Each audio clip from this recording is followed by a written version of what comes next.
તો એ દિવસ હું ઘરે હતી નહીં અને મારી છોકરીને સાંજે પોલાઈ પટાઈને અને ચોકલેટ ને એવું બધું આપીને લઈ ગયા.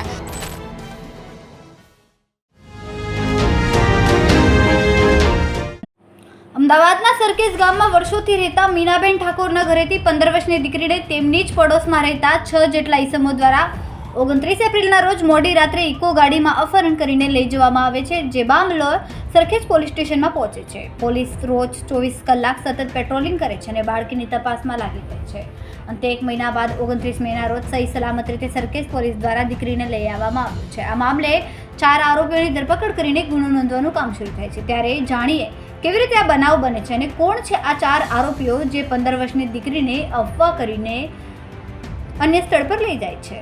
દીકરીના માતા પિતા વતી મીનાબેન વાતચીત કરતા જણાવે છે કે છેલ્લા 6 મહિનાથી સરખેજ ગામમાં મારા ઘરની પાસે ભાડેથી રહેતા વનાભાઈ અને તેમની પત્ની ટીનાબેન તેમજ મેઘાભાઈ સહિત 6 ઈસમો મારી 15 વર્ષની બાળકીને 1 મહિના પહેલા એટલે કે 29 એપ્રિલના રોજ અપહરણ કરીને લઈ જાય છે. અપહરણકર્તાઓ પાડોશમાં રહેતા હોવાથી અમારો વિશ્વાસ જીતી લીધો હતો, જે બાદ અમે આર્થિક રીતે પણ તેમને મદદ કરતા હતા.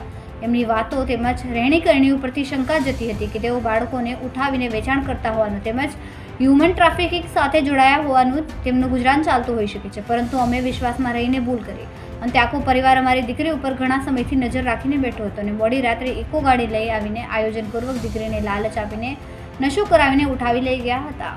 પરિવારે વધુમાં કહ્યું કે દીકરીને અપહરણ કરીને લઈ ગયા બાદ તરત જ બધી જગ્યાએ તપાસ શરૂ કરી હતી અને અંતે દીકરી ન મળતા અમે સરખેજ પોલીસ સ્ટેશનમાં દીકરી ખોવાઈ ગયા હોવાની ફરિયાદ આપી હતી, જે બાદ સરખેજ પીઆઈ આર.કે. ધુલિયા દ્વારા મામલાની ગંભીરતાને જોઈને અલગ અલગ ટીમો બનાવીને શોધખોળ શરૂ કરી દેવામાં આવી અને એક્ઝેક્ટ 1 મહિના બાદ 29 મેના રોજ દીકરી સહી સલામત પાછી મળી આવી. પરંતુ દીકરીને મોઢા અને શરીરના ભાગે સામાન્ય ઈજાના નિશાન છે. જોકે તેની શારીરિક અને માનસિક ટોર્ચર થયું છે કે નહીં તે હાલ જાણી શકાયું નથી. ત્યારે તેનો ડર દૂર થશે, બોલી શકશે, ત્યારે મામલાની સત્યતા બહાર આવશે. હાલ આ મામલે સરખેજ પોલીસ દ્વારા ગંભીરતા દાખવીને તાત્કાલિક ધોરણે 4 આરોપીની ધરપકડ કરીને ગુનો નોંધવાની પ્રક્રિયા શરૂ કરી દેવામાં આવી છે અને દીકરીની પૂછપરછ કરીને મેડિકલ કરાવીને પરિવારને સોંપવાની કામગીરી પૂર્ણ કરાઈ છે.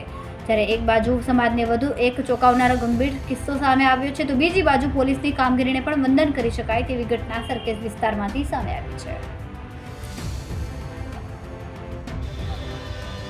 સૌથી પહેલા આપનું નામ જણાવો. મીનાબેન. મીનાબેન, ખાસ કરીને હાલ તમારી કોઈ 15 વર્ષની દીકરી છે જેને 1 મહિના પહેલા અગવા કરવામાં આવી છે. આજે પોલીસ દ્વારા બાળકીને લઈ આવવામાં આવી છે. શું ઘટના બની છે, કેવી રીતે બની? અરે મારી બેબી છે 15 વર્ષની, બહાર આંગણામાં રમતી હતી અને એ લોકો ભાભર ગામના છે, અમારા સામે રહેતા હતા ભાડે 6 મહિનેથી. તો મારે એમની જોડે રિએક્શન સારા હતા સંબંધ, તો એ છોકરીને નજરમાં ગાલી હતી એ લોકોએ. એટલે અમને વિશ્વાસ હતો, અમારે ઘેર આવતી હતી, બેસતી હતી, ઉઠતી હતી. પછી અમને થોડી ખબર હતી કે અમારી છોકરીને અપહરણ કરશે એમ. તો એ દિવસ હું ઘરે હતી નહીં અને મારી છોકરીને સાંજે પોલાઈ પટાઈને અને ચોકલેટ ને એવું બધું આપીને લઈ ગયા. 2 દિવસ મેં ગોતાગોત કરી, એ લોકોને મેં પડાપૂછ કરી, પણ એ લોકો કોઈ માનતું નહોતું.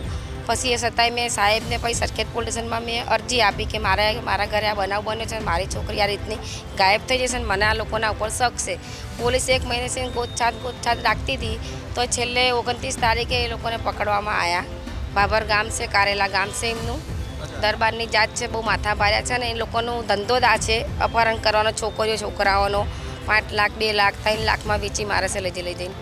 ખાસ કરીને કયા ગામના આરોપી છે? આરોપીના નામ શું છે અને કોણ છે આરોપી? એમનું મૂળ ગામ ભાભર છે અને રહેશે કારેલીની અંદર અને દરબાર છે. એનું નામ વનો છે અને વનાની વહુનું નામ ટીના છે. અચ્છા, બાળકીને અગવા કરવાનું કારણ શું હોઈ શકે?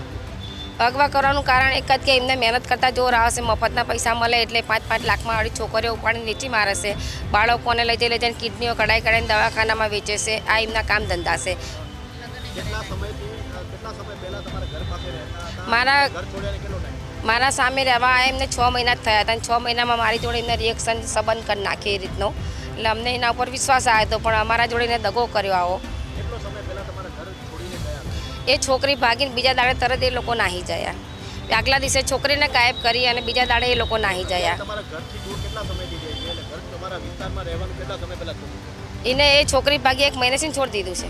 અચ્છા, એટલે 1 મહિનાથી ત્યાં સુધી? હા, એ છોકરીએ બધા ભાગી ગયા? બધા જ ભાગી ગયા, એકદમ જ ભાગી ગયા. છોકરી અપહરણ કરીને અને બીજા દાડે લોકો નીકળી જ ગયા. અચ્છા, અને એ લોકો એક સમય સમયગાળા સુધીમાં ક્યાં હતા તમને એવું કોઈ અત્યાર સુધી અમે બધી બહુ તપાસ કરી, અમે એમને ફોનમાં કોલ સંગાત વાત બી કરતા હતા, પણ એ લોકો કોઈ માનતા નહોતા કે અમે આ કામ કરીએ જ નહીં, અમે દરબાર છીએ, આમ છે તેમ છે, બધું અમને ફોનમાં કહેતા હતા. પણ અમને એના ઉપર પૂરેપૂરો શક હતો કે એ જ માણસ અમારી બેબી લઈ જશે. એટલે અમે પોલીસને બહુ દબાણ કર્યું, અમે સાહેબને કર્યું, સરખેજ પોલીસ સ્ટેશનમાં મેં જાણ કરી. એ પોલીસવાળાના ખૂબ ખૂબ આભાર કહેવાય કે મારી છોકરી 1 મહિને ગોતીને મને હાજર કરી એમ. હાલ તમને દીકરી મળી છે, એમની ઉપર કોઈ શારીરિક ઈજાઓ, માનસિક ત્રાસ એવું હા, એને ઈજાઓ એટલી ઘણી થયેલી છે, પણ છોકરી ડરી જઈ છે એટલે બોલતી નહીં અને અમને બતાવતી નથી. પણ એના ગાલ ઉપર 2-3 નખ વાગેલા છે.